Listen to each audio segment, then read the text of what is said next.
আসসালামু আলাইকুম। আজকে আমি চিংড়ি মাছের ভাজি করে দেখাবো। এটা ভুনা না, এটা হলো মাছ যেভাবে ভাজি করে এই ভাজি করব। আমি একটু তেল দিয়ে দিলাম, সাদা তেল। এখন আমি মাছটা, যেখানে মাছ আছে বড় বড় চিংড়ি, কিংপনের মতো, ওগুলা কিংপনের সাইজ, একটু চিলি পাউডার দিয়ে দিলাম, ধনিয়া পাউডার দিয়ে দিলাম, হলুদের পাউডার দিয়ে দিলাম। যদি আমার জিরা পাউডার নাই এখানে, আপনাদের যদি জিরা পাউডার থাকে একটু জিরা পাউডার দিয়ে দিবেন। আমাদের অনেকের জিরাতে আমাদের ফ্যামিলিতে অ্যালার্জিক আছে, এই জন্য আমি জিরা পাউডারটা দিলাম না। একটু লবণ দিয়ে মাখাই নিলাম মাছটা।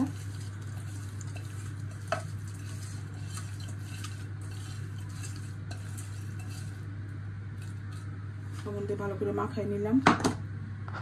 তেলটা একটু গরম হোক।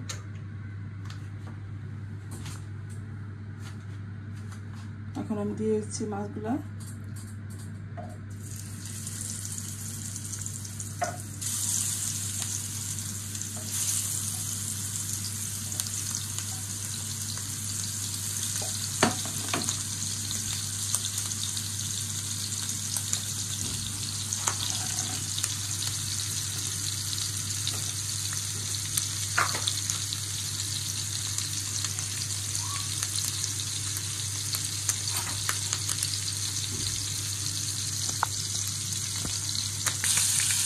মাছগুলো আমি এখন এই পাশে উঠিয়ে দিচ্ছি।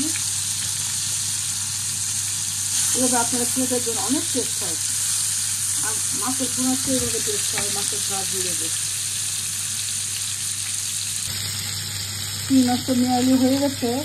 চিংড়ি মাছ হতে বেশ টাইম লাগে না, খুবই নরম মাছ তো হয়ে গেছে।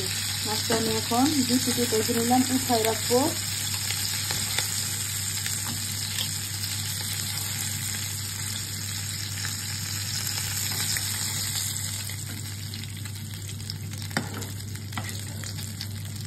এই তেলের মধ্যে আমি কতগুলা অনিয়নগুলা ভেজে রাখবো। অনিয়নগুলো আমি একটু মশলা দিয়ে, চিংড়ি মাছের মাখানো মশলা দিয়ে ভেজে রেখেছি, মাথায় রেখেছি, মাথায় রাখলাম। এখন আমি এগুলো ভেজে নিব।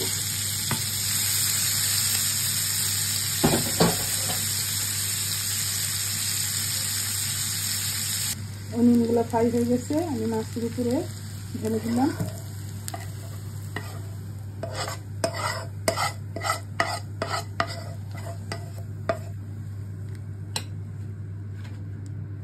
হয়ে গেছে স্টান। মাছটা এভাবে ভাজি আমার কাছে খুবই ভালো লাগে, ভুনার চেয়ে বেশি ভালো লাগে। দেখার জন্য থ্যাংক ইউ। প্লিজ আমাকে দেখে হেল্প করবেন, আর লাইক দিবেন, সাবস্ক্রাইব করবেন। Thank you very much.